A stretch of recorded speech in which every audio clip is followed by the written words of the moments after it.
In the fall of 2015, our friend Captain Larry asked my wonderful husband John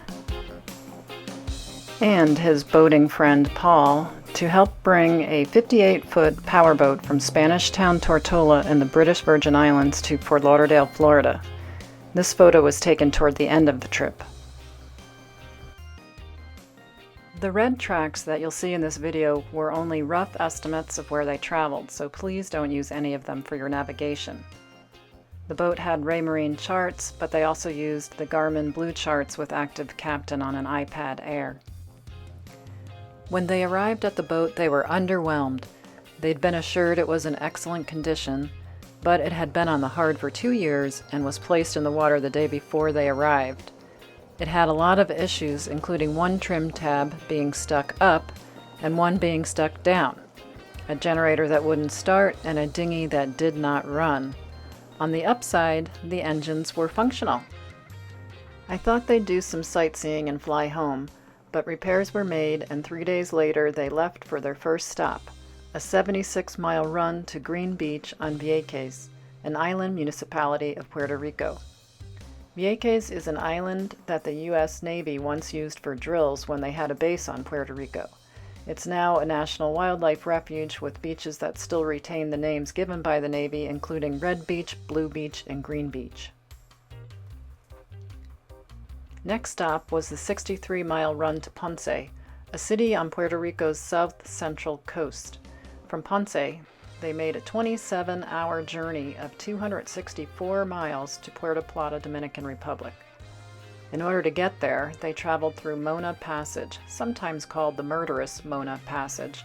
Fortunately, I didn't know that lovely nickname until they'd returned from the delivery. The Mona Passage separates the islands of Hispaniola and Puerto Rico and is an important shipping route between the Atlantic and the Panama Canal. Water here is very turbulent. Add some current, shallow water areas, waves, and some wind, and you get some interesting, unpleasant seas. The seas here were even more unpleasant after they learned that the boat's stabilizers were not functional. They arrived at Ocean World in Puerto Plata early in the morning.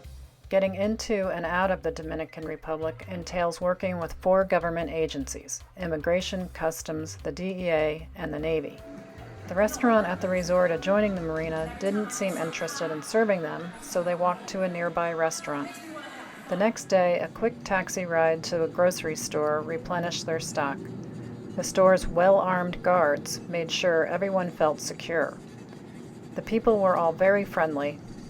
While tied up to the dock, the swim platform, which also held the dinghy, had a hydraulic seal give out, causing one side to drop down. They secured it and got underway. After getting clearance from the Dominican Republic Navy, they headed north 87 miles to a small island called Big Sand Key. They were following the tail end of Tropical Storm Kate, which later became a hurricane. Kate was the last hurricane of 2015.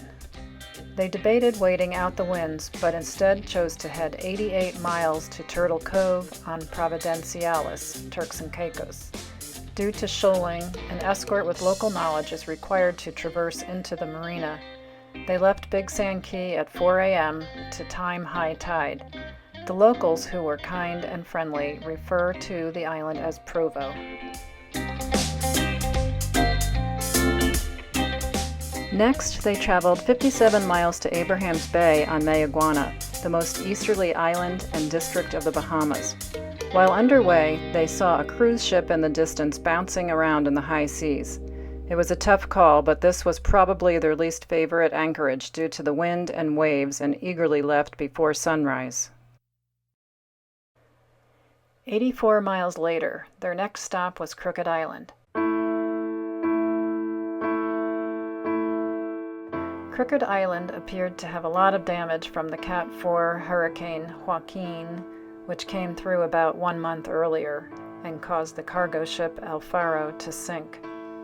The mosquitoes were terribly thick here.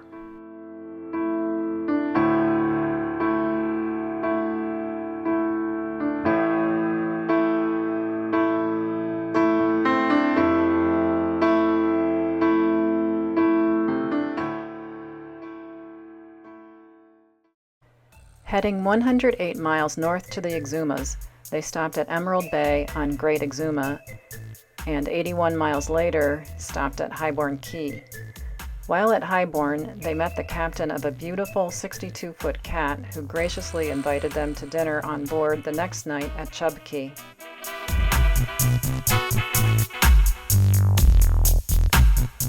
Heading out of the Exumas to the Berry Islands chain of the Bahamas, they traveled past downtown Nassau to Chub Key, totaling a 75-mile run.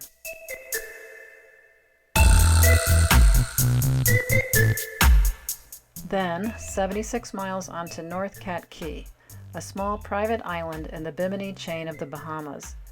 It's named after the cat line of sailing vessels which it resembles, and was once used by pirates, including Edward Teach, also known as Blackbeard. Finally, they headed to Fort Lauderdale for the last 55 miles. Their total journey was 1,114 miles in 17 days. The waters were beautiful. John says he'd make the journey again as long as he could do so leisurely on a vessel that's in excellent condition.